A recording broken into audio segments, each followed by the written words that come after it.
Hi, hello to everybody in the listening world. It is your girl Cass, and I know you guys are looking for Eddie, but don't worry, he's on vacation enjoying himself. So until then, we have my boy Noah here, and he's going to be talking to us about Dr. Death.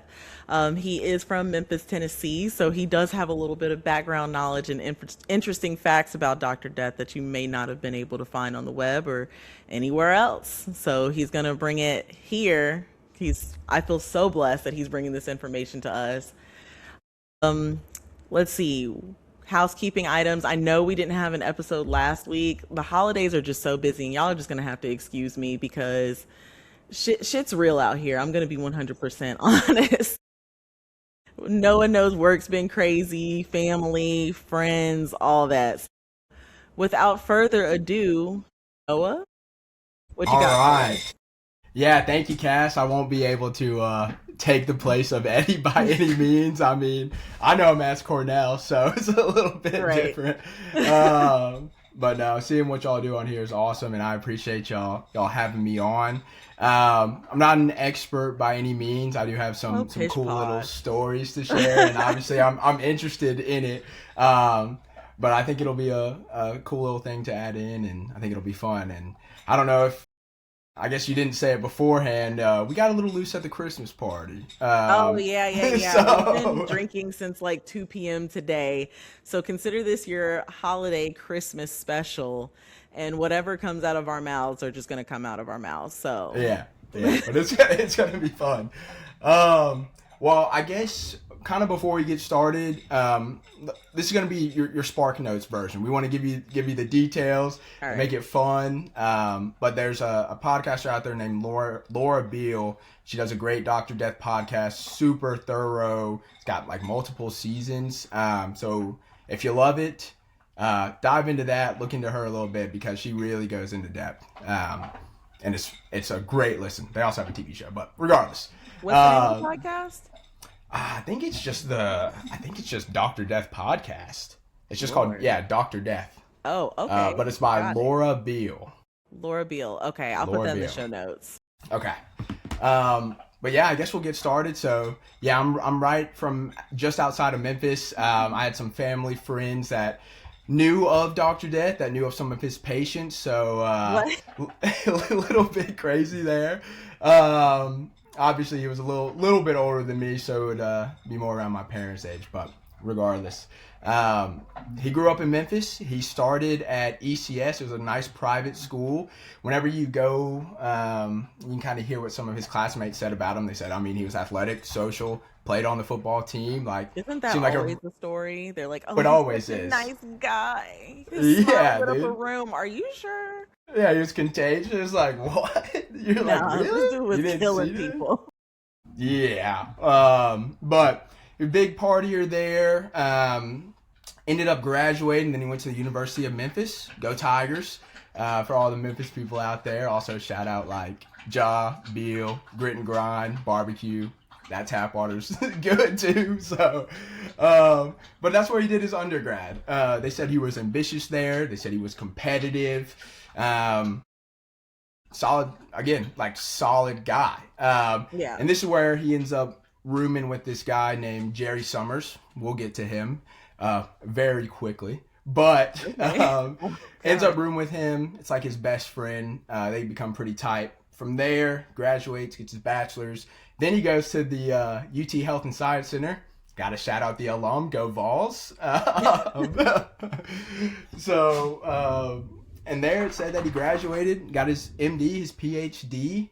Um, you know, brilliant on paper. And then They it's said, downhill from there. not even from Okay. Okay, there. I jumped the Like gun. now, I mean, pretty close. Like actually, yeah, kind of. It just Um, got fucked up from there. yeah, and then this is kind of when classmates start to see that. All right, he's a little bit arrogant. Maybe some Mm. narcissism in there. What is that? Is that a classic? I mean, Uh, definitely textbook classic, like narcissists usually are serial killers. So, yeah, he's like right yeah. on brand. But yeah, and then from there he goes and does his neurosurgery residency. Does that at the UT Health Science Center. This is where things it's like, all right, like the flags were here. How did this happen? So becomes a fully trained neurosurgeon. He gets experience, but in residency, typically you perform about 1,000 cases. Yeah, They want to make sure that you know what you're doing before of you course. become a doctor. He did less than 100. What? And he Yeah, was still able to graduate? yeah. How is that possible? I don't know. I tried looking into it. There's not much info on it except that he Somebody going to graduated. jail. Because how I, y'all let this man graduate? wait till we get to the hospitals and what Oh, they dear let God. happen.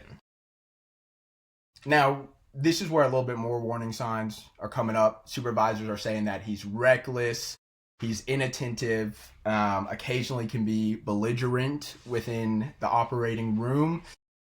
And then some started to note some drug use Checks while out. working. I mean, we knew that he was into this in high school. We knew he was into Yeah. it in college. Now he's graduated. Now he's getting into the dirt of it. Wait, so in high school he was doing drugs too? But yeah, we'll get to that.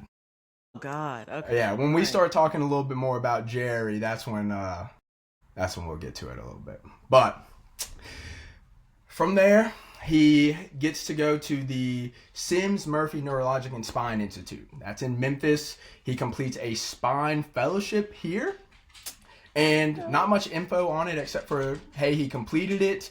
The doctor there gave him, a resounding recommendation letter for his job. They said that he was overconfident, socially charming, but when it came to his technical aspect, he was a little unsafe. That's when again the question marks were showing. It's like, oh, maybe he should have done over a Maybe this thousand. guy's just such a charmer. It Yeah, doesn't matter. He's just so charming. We're just going to let him be belligerent and all kinds of yeah. stuff. Let's do it. It's that fake it till you make it. And It he definitely works, did that. and he definitely does.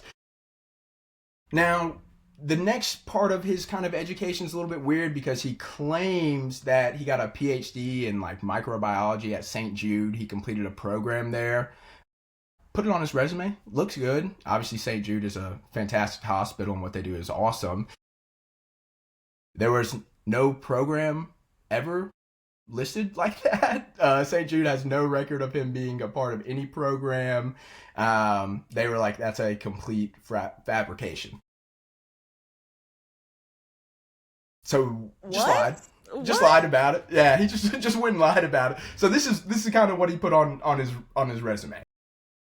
So this is kind of what it looks like, and they're like, wow, he got his PhD, his MD, went and completed a fellowship, completed residency. Then he went to St. Jude and joined this program, got another PhD. It's like, man, this guy sounds on paper. This guy looks great. He What looks year is great. this about? This is this all takes place. So starts undergrad in 1991, Okay. finishes his spine fellowship in 2010. So that's like the last thing. In Okay. between this, so after he graduates from the UT Health Science Center and then he goes and does his neurosurgery residency, he's spending some time doing research stuff. He's making money on these research projects, doing some papers, and it's working. Starts to dry up a little bit. Now, we already kind of mentioned this guy was into drugs. Not the best with his money. It's starting to run out. Gets this fellowship, completes it. And so now it's at the end of 2010, and he's going to get his first job. This is great. This is just Yeah. fantastic. This is a Yeah. recipe for fucking disaster. That's what this is. I know. But then when you look at the hospital, like at this point, you can't fault the hospital. Not yet, anyways. I mean, they get this guy's resume, they get this fantastic letter of recommendation from where he completed his fellowship. And so Baylor Plano, whatever you want to say, that's where he gets his first job. Now he moves from Memphis and he goes to Dallas. So this is all happening in Dallas, Texas now. Very first surgery, it's clear this guy does not know what he's doing. And I don't know if at the beginning I even said his name. It's Christopher Duntsch. I don't really like saying Oh. their names. I don't like to like validate their names. Fair enough. But the quote was Dr. Death. We'll call him Chris to make it easy, but that's who we're talking about, Chris Duntsch. And so gets his job at Baylor Plano, and very first surgery, it's on this guy named Lee Passmore. Now, Lee comes in for just a lumbar decompression infusion. It's a moderate surgery, but a guy like Chris, he should be... No problem. He should crush it. I mean, it's a walk in the park for this guy. So he goes into the surgery, and as he starts working on him, one of the other doctors in the room, he was a general surgeon, his name is Dr. Mark Hoyle. He notices immediately that this guy doesn't know what he's doing. As he's operating on Lee... Wait, we are in mid-surgery. Mid-surgery. Right? Okay, and we're like, this guy doesn't know what he's doing. Doesn't know what he's doing. Spine is open. Spine's open. He's getting into it. Patient starts losing a severe amount of blood. Opens up a wound. He's bleeding like bad. And Dr. Hoyle confronts him. He's like, hey, you're a danger to work with. I will never work with you again. You need to get out of the way so I can fix this. So he's fired. You would think. No. And this first case is important because it's actually referenced in the trial as the first intervention and only physical intervention that a doctor actually ended up taking. Now there's some other stuff where some nurses tried to step in, some other surgeons said stuff, but this is the only one that's referenced by testimony that says, hey, I stepped in, here's what happened. Right. I noticed this off rip. So he did. He stepped in, he fixed it up. Now, after he stopped the bleeding, he let Chris continue, and that ended up leaving the patient, Lee Passmore, with severe nerve damage. He was left with chronic leg pain, weakness. After a revision surgeon, so for those that don't know, revision surgeons are surgeons that go in following a procedure to fix something that prior doctor messed up. Okay. Revision surgeon's notes said that the screws were mispositioned. It was an extremely unsafe technique. He injured the nerve roots, and it looked like he did not know what he was doing. So it's like if I did it. Pretty much. Pretty much. Or you watched a show of a doctor completing a procedure and you were like, I got this. Yeah, I got this. Yeah, exactly. And so from there you would have thought they reported him to the Texas Medical Board. That's obviously next step. Submitted him to a peer review. They revoked his privileges. They put him on temporary leave. Something. Nothing happens. Not even administrative leave. Nothing. Not even a peer review. He goes back to work the next day. Goes back to work. And so that took place at the end of December 2011. It was actually December 30th, 2011. Insane. First red flag, that should have been, hey, get this guy out of here. Now, obviously that's not the case. Very next patient, a guy named Jerry Summers. Now, Jerry Summers was someone that I had he wasn't the very next guy. There's two other guys. But they are important. They are listed. He messes them up pretty badly. Revision surgeons go in and say that, this was a high risk of paralysis, major vascular injury, catastrophic error. Again, nothing really happens. After Kenneth goes through it, they do a peer review, and they're like, okay, maybe we should check it out. Nothing happens. Okay? Then they go to this guy named Barry. He goes in for a lumbar surgery. He gets the nerve injury, stuck with chronic pain, misplaced screws, unnecessary bone removal, high risk of paralysis. Again, peer review, no corrective action. What? What is happening? He's literally just going in and still operating on patients. They're doing a review and they're like, I guess he's good to go. I mean, again, this guy's a superstar on paper. He just messed up a couple times. That bad, though? I know. He's got screws all over the place. He's cutting out people's spines all willy-nilly. And he looks like he studied at YouTube University. I am flabbergasted. It's insane. It's actually crazy, and they just keep letting him work. The next one is this guy named Jerry Summers, and obviously this one is significant because this guy was Chris's best friend. And remember, Chris, bad guy. Jerry's his best friend. They went to high school together. Had some family friends in high school that knew of Jerry. Used to dabble in some of the devil's activities, to say the least. I mean, what? Wait, you've got to clarify just a slightly more because that sounds like they're at the Satanic Church doing whatever they're doing. They're just doing drugs. That's all they're doing. I mean, some would say they're not the devil's activity. I mean, to each their own. Right. Jerry actually, back in the day had, done a little bit of dealing. I knew some people that had kind of bought from him. And yeah, big partier. Him and Chris were best friends. They become roommates in Memphis. And then as Chris gets that new job in Dallas, he actually invites Jerry to come out and live with him. He's like, I'm this big doctor now, my best friend, why don't you come live with me? So that's kind of how it goes. And then when he moves out there, nothing really changes. They're still best friends. They still party together. It's all great. And Jerry actually has a back injury. Got it from playing football. It's been bothering him his entire life. He wants to get it fixed, and he said, hey, my good friend Chris, he can fix me up. Like, that's my best friend. I trust him. Like, he's got it. And so he goes in for surgery. We'll take a pause here before we dive into this. Now, I'll tell you a little bit about the night before. And this is what I heard from my family friends. This is what you can get a little bit from the Laura Beal podcast. The night before, it is said that him and Jerry were out all night. They were partying. They were doing blow. They were before drinking, he goes under smoking. anesthesia. Night this before. Is Dr. 101. Mm-hmm. That's insane.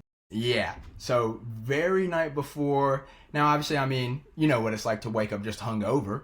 Like, not this a good doctor feeling. is up all night. Then they go in for the surgery the very next day. He's clearly got a little bit of something still left in him. I mean, he's probably still coked up. And I'm saying Jerry's probably in the same boat to where he's still got a little something. He's like, oh, it'll be fine. Like, it'll be fine. I don't trust nobody that much. And so Jerry's the first case where he goes in for a cervical fusion. Now, it is a little bit more of a challenging case. But again. So let's do coke all night before we do this very difficult. I'm tracking. I see. I think it's important to note that, like, Chris is also, when he's in these hospitals, he's telling everyone that he's the best surgeon there. Like, he is very arrogant and outspoken, saying, like, it's my way. Like, I'm the best surgeon here. Nobody else can do it like I do it. The way I operate is, like, top tier. Like, telling this to all of these, tenured guys, people that have been there for 30 years. Very arrogant. Very arrogant. And then you can kind of see how it's a little scary to talk up to that guy when you're in the operating room. Yeah. But with Jerry, he goes in for this surgery. Should be pretty routine, if not a little bit challenging. But he cuts an artery, and then this leads to severe neck, arm, and leg paraplegia. He becomes a quadriplegic.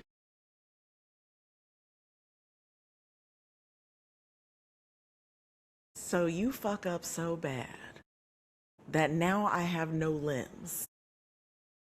And they're like, come on back to work. We'd love to have you back for another shift. Wait just a damn minute. Where is the protocol? Where is the safety measures that are put in place to protect patients from somebody who's as dangerous as this man? They just simply overlooked it. Is this guy handsome? No, like, he's not. Let me just double check. Yeah, you can pull up a picture of him. But no. And there was a surgeon that was actually... he's ugly as hell. Yeah. And in that surgery, a surgeon had actually attempted to do a minor correction But they actually couldn't stop the arterial damage. The damage was done. So now he's a paraplegic. Now he is a paraplegic. Wait. Revision surgeon said that there was major vascular injury.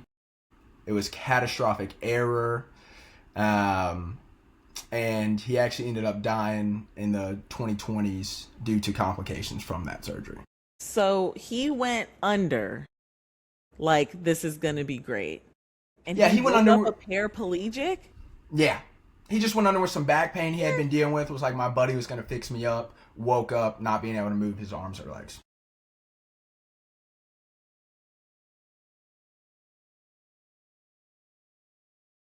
How do you mentally deal with that afterwards? Let me. Cause like you don't, your parent. What the fuck? This is the most stressful shit I think I've ever heard in my life. Let me make sure I get this quote right before I say He said something. it. Well, he says it in the show. Let's see here. I'm not going to be able to find it fast enough. There's a quote that you can look up what Jerry says. And I'm pretty sure he goes in and tells it a little bit more in detail in that podcast. Or at least in the documentary series. But he basically flat out says that he was up all night doing coke before the surgery. And so you're up all night doing coke with the surgeon who's gonna perform surgery on you. You're like, this will be just a little quick little fix, and you wake up a paraplegic. Whoa. Yeah. Insane. Like, actually insane. And then to think that was like your best friend and he was just like that's where it gets crazy. It's like, okay, this guy operated on people he didn't know about. Right. Whatever. Just a horrible human being. Then you bring in, hey, this guy's best friend comes in, and then he turns him into a quadriplegic. Like, that's a whole nother kind of level of what in the world. Like, it's actually crazy. And so then, Cash, you're thinking, he's fired, he's done, medical board, obviously, take away his license, we're suspended, done. Out of here. Mm-hmm. Nah, that would make too much sense. Fuck it, let's kill some more people. Like, yeah, let's why run not? it up. He actually is temporarily restricted. Thank They God do a for pause something. on his privileges. You know, he can't do some of these more in-depth surgeries, whatever. But then he's reinstated less than a month later. So he had a vacation, is what I'm understanding. A reward. I would also think that I was the shit if I was him. I get it. It's like I can do whatever I want. I can do whatever I want. If he dies, he dies. Fuck it. It's actually crazy. Now this next one is where some stuff finally happens. Now keep in mind there were a couple of other surgeries that he did throughout his time at Baylor Plano, but some of them weren't as severe. Some of them aren't listed as public knowledge within the trial. So there's a little bit of stuff kind of hidden. It's roughly estimated that there were about 16 procedures that were taking place here. With the majority of them leading to injury. But regardless, the next person, and this is phenomenal. Yeah, this ends up being his last case here. Kelly Martin. She goes in for a spine decompression, moderate surgery. However, during this surgery, pokes the wrong thing, cuts the wrong thing, leading to fatal hemorrhaging, and she dies. What?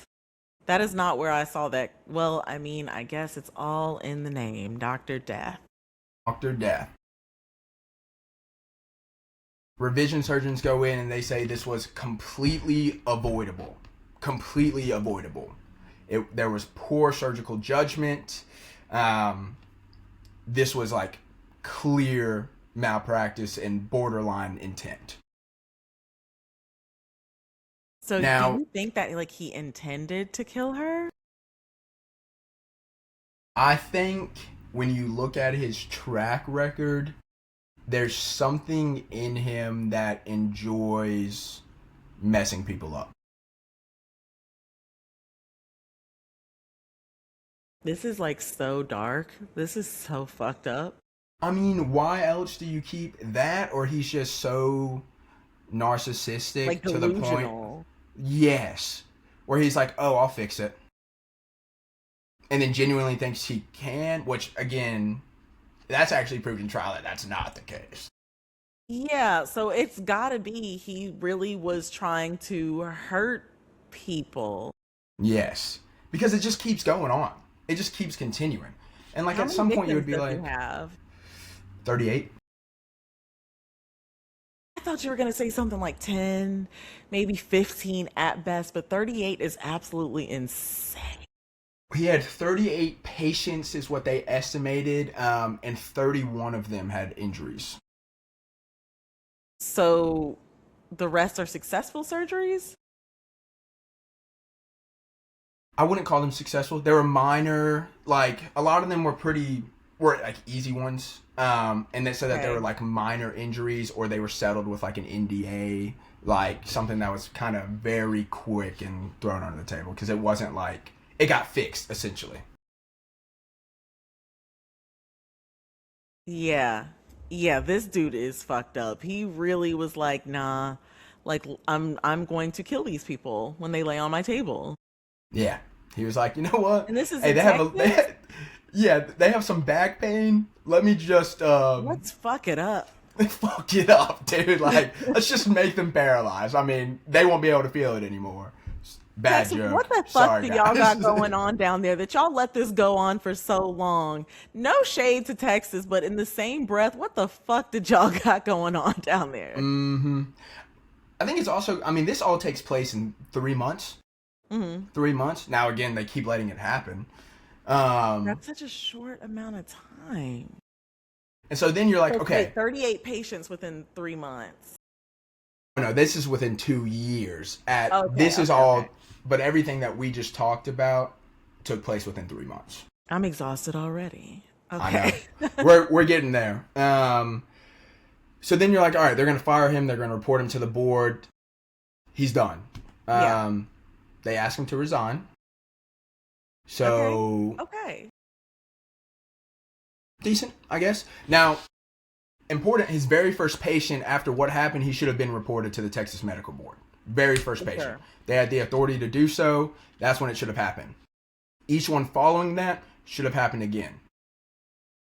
After Kelly Martin gets killed, he should get reported, suspended, license revoked, done. All the things. But he gets asked to resign. Why And are they so afraid of him? I don't, hospitals, they're scared of getting Sued wrongfully and yeah. termination suits. And apparently Dallas has or Texas in general has very provider friendly laws. So Okay. the doctor tends to be right in the cases. Could be a reason why he moved there. I don't know. Probably. But yeah, so he doesn't get reported. He gets asked to resign. And so it's actually pretty easy for him to just go get another job. Like, he has a background. He still has his awesome resume, still a superstar. And there's not a database, except for the Texas Medical Board, that will say, like, hey, this doctor did this. Like, these hospitals aren't communicating with each other. There's no reason for them to. So he just goes and gets another job. Word. This hospital, they do a little bit of a better job with him. Mm-hmm. So he gets hired like mid 2012, kind of around July. This is at Dallas Medical Center. He has he gets temporary privileges granted, doing like minor surgeries. They see like, okay, he knows what he's doing. We're going to let him do a major one. So very quickly after he gets hired, they give him full privileges, and he goes to this lady named Floella Brown. Now, she comes in with a cervical spine injury. This is another high-risk case. Okay. I mean, Cass, I'm sure you can guess what happens with this lady. Um, she gets an artery injury while he's working on her because of something he does. This leads to a stroke, and then a little bit over 24 hours later, she dies from that stroke. Jesus. The assistant that was in the room, she noted that there was bleeding. She couldn't stop it. The revision surgeon comes in and says the artery was lacerated due to a wrong level approach. This was a fatal error. No doctor should have made this. Now, So he should lose his license now, right? right.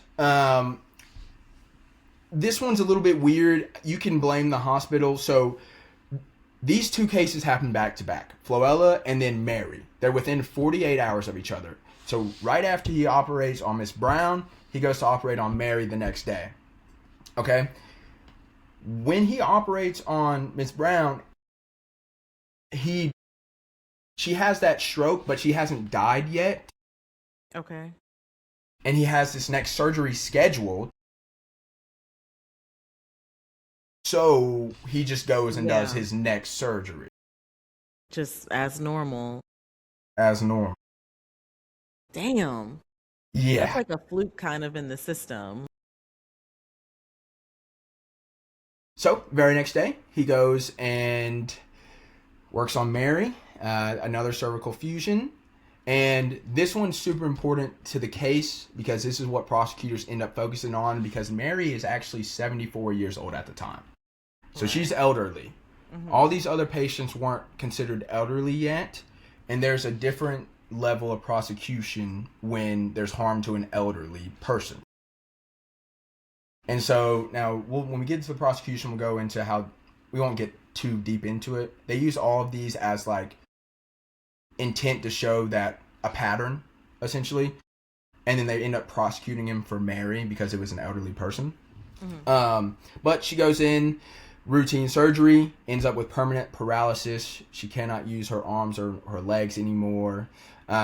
She was a regular grandmother. Like, she was active. Right. She went about like normal, hanging out with her grandkids. Like, she wasn't in a wheelchair or anything like that. Completely messes her up.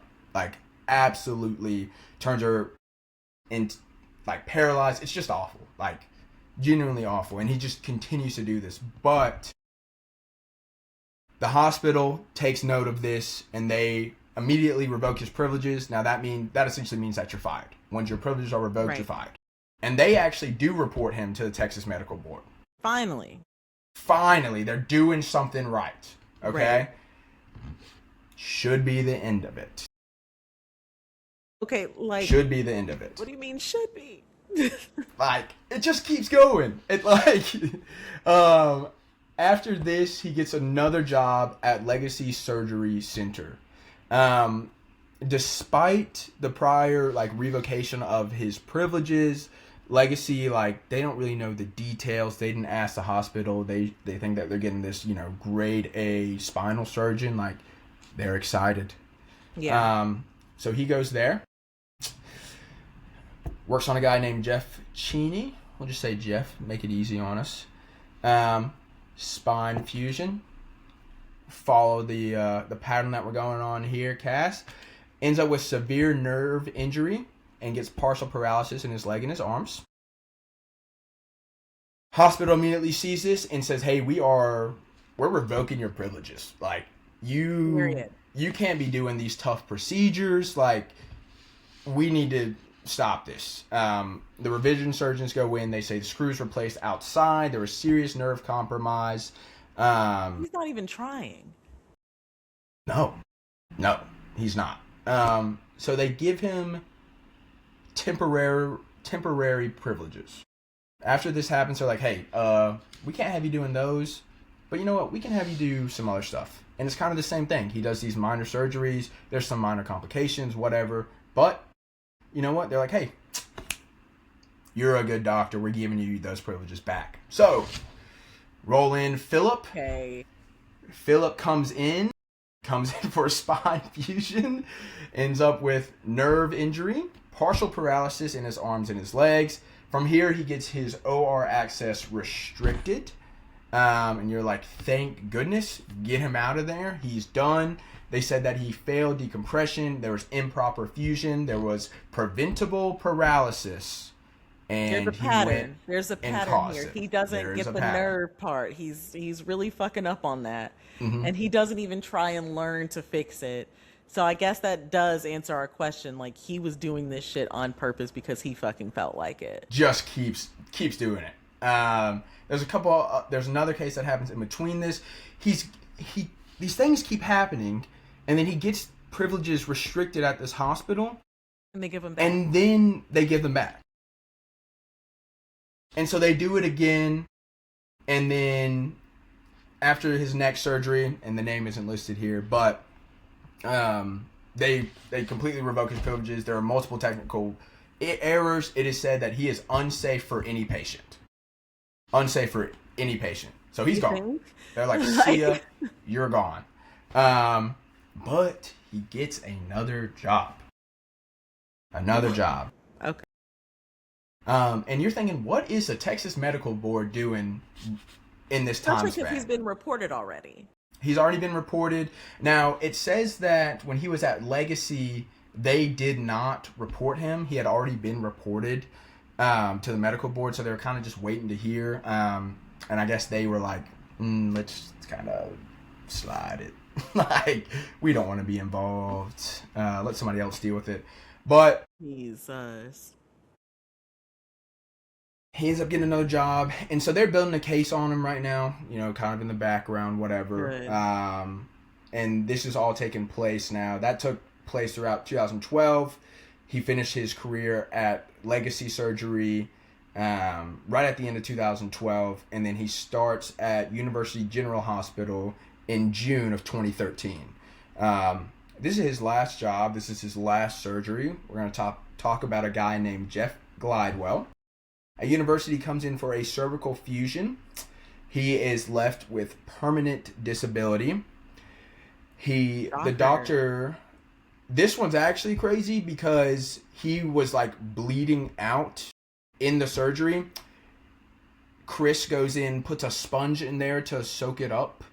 And then he actually, like to get the blood out, right? Just soak it up with the sponge. Then you take out the sponge. It's good. You're right. Why wouldn't? Yeah. Okay. Yeah. No, it makes sense. It makes total sense. And he actually leaves the sponge inside of him and sews him back up. That is disgusting. The revision surgeon said that there was gross negligence. The sponge was retained. There was major vascular and tissue damage. After this case, the privileges suspension. The Texas Medical Board is notified. He gets an emergency suspension on his medical license. He can no longer legally work in Texas hospitals. Good. That takes place like couple days after that case happens, so he can't practice anymore. And then in December of 2013, they do a full license revocation. He's done. Guy can't be a doctor. Wild. So 2 years. 2 years, all of these patients going in, fucking them up, and just leaving them in the worst possible state that one could ask for. Oh my God. That basically sums up most of what he was doing. Now, obviously, there were other cases in between. There's a little bit more in depth. You can learn all about that on that Laura Beal podcast. I mean, guy was crazy. And so he doesn't actually get prosecuted until like 2015, maybe 2016. Oh, here we go. 2017 is when the trial actually starts. So 2015 is when they start building up their case. And then in 2017, that's when the trial actually begins. Now, he's not a practicing doctor in between these times. Okay. He's staying on families' couches. He gets arrested for like shoplifting. He's down bad. Gets arrested for a domestic violence incident. A bunch of stuff. And then Wait, is he married? He's not married. There was this girl that he was seeing. Okay, okay, Yeah. okay. I was like, Um. he had a wife and was doing all this? No. Yeah. It was. Okay. And I may need to double check, but I'm pretty sure the girl that he was seeing was actually a stripper that he ended up like funding That checks the out. lifestyle. They fell in love, whatever. Anyways, sorry for her, I guess. But Yeah. so he gets arrested for shoplifting, this domestic violence incidents, whatever. And then in March 2015, a Dallas grand jury indicts him on multiple felony charges related to his surgeries. Now, his case is important because he's the first doctor to be prosecuted for intent to harm patients. Okay. And so this was a big deal. It hadn't been done before. People were worried about how it was going to go. They were like, how could a doctor do this? And so he ends up getting arrested in July 2015. Now, expert testimony said that there were multiple surgeons that came to testify that the damage was not a judgment call, it was not a complication, but was gross incompetence that no qualified surgeon would commit.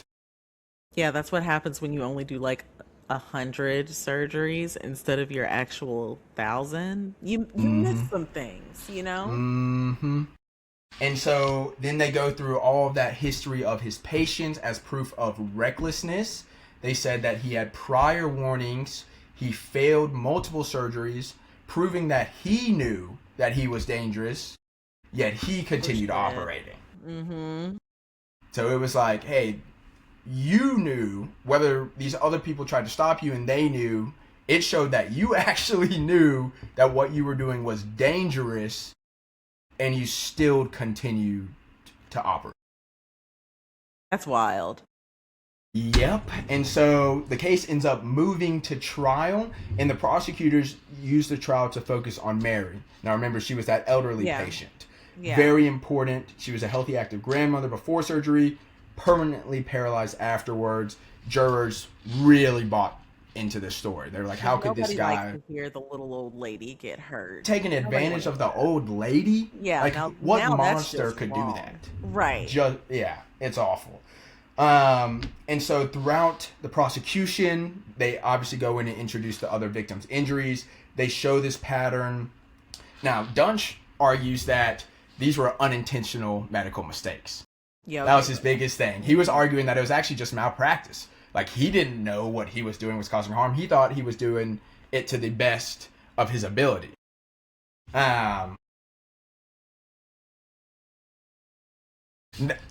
Not the case. So I don't know what happened. I thought I had everything under control. Yeah, dude. Like, some people may have died, but like, I did my best. Like, I tried. Yeah, like that's their fault they died, bro, not mine. Yeah.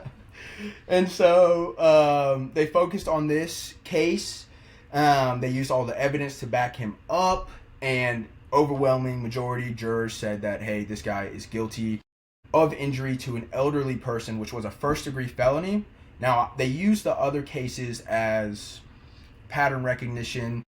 You know, he didn't get indicted for death on those patients that he killed, essentially. Yeah.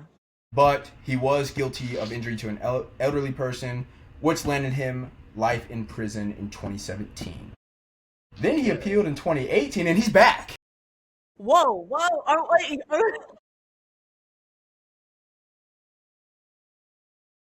Tell me that. No. His That's appeal insane. got denied. His appeal got funny. denied. He's currently incarcerated in the Texas Department of Criminal Justice. Will be eligible for parole in 2045.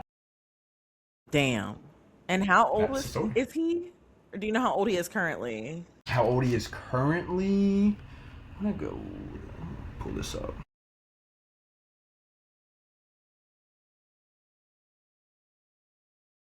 He's 54 Currently now. 54 years old. Yeah, So he's that gonna would have not be been- worth nothing by the time he gets out, if he's even alive. So Yeah, like, dude. No, he's he's done. But I just think it's crazy how these hospitals weren't communicating with each other, how no one checked his resume, how he killed people, and then even at the same hospital, they were like, you just messed up, man. Let's He like, doesn't have keep this, going. okay. Like, He's it's such a crazy. cool guy. I like to drink beers with this guy. He's cool. And Like, he does a bunch of blow and he likes to party. Like, how sick is that how guy? can you not like this guy? Yeah, that's insane. I'm so glad that we've evolved as a society where now hospitals actually communicate with each other and we have systems like Epic and things like that that allow you to share information across different hospitals and networks and stuff like that. Like, thank the Lord. Yeah, Because thank goodness. if that, I'm pretty sure if he wouldn't have done that, then we probably would still be in the Stone Ages with this. Because, like, everything's fine. He's a doctor. You can trust Yeah. him, you know? Yeah, and also another idea just to say, hey, maybe always get a second opinion on Always. something, like Yeah, no matter what, because that would be very unfortunate. for sure. Damn, what a roller coaster. I know, and we hit 45 minutes like on the dot. I was like, heck yeah, You timing is got it. fantastic. Well, let's go ahead and wrap it up and take it home. Well, Noah, you did amazing. I appreciate you coming on and telling us the story of Dr. Death. I know you've been wanting to do this and you did it perfectly. You Thank are you. more than welcome to come back anytime with any other case that you would like to present. Next week, y'all, I'm not going to be doing the podcast. I'm going to try and enjoy this holiday. I'll try and get Eddie together and see if he wants to do something after that, but like fingers crossed. But we will definitely be back in full swing in January. That's all I got. The episode will be released tomorrow. Ooh, we'll say afternoon. We've had a rough Don't want day. to rush it in the morning. You know what I'm saying? Yeah. But all right, that is it. Thanks everybody for listening, and I will talk to y'all next in 2 weeks. So yeah, thank you, Cass. Bye.